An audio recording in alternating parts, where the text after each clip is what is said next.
EPS అనేసరికి నాకు కూడా చాలా హ్యాపీ అనిపించింది. కాకపోతే ఈ బీపీఎస్ అన్నప్పుడు మాకు ట్రైన్స్ టికెట్స్ దొరికేవి కాదు, బస్ కూడా రిజర్వేషన్ అయ్యేది కాదు. కొంచెం టెన్షన్లో ఉండేది అన్నమాట, వెళ్తామా లేదా అని. దేవుని కృపను బట్టి నా లీవ్ కూడా మా సూపరింటెండెంట్ గారు ఇచ్చారు.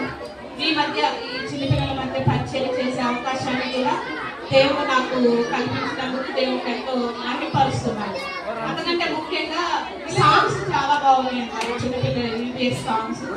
అందులో కొన్ని వచనాలు కూడా నన్ను చాలా ఆశ్చర్యపరిచాయి. అది దేవునికి మహిమ కలుగుగాక. ఇంకా అన్నవాళ్ళు ఫ్యామిలీ ప్రేయర్స్ లో కానీ, ఇటు మార్నింగ్ ప్రేయర్స్ లో కానీ ఎలా ఉండాలి, మన శక్తి ఉన్నప్పుడే మనం దేవుల్లో వాడబడాలి.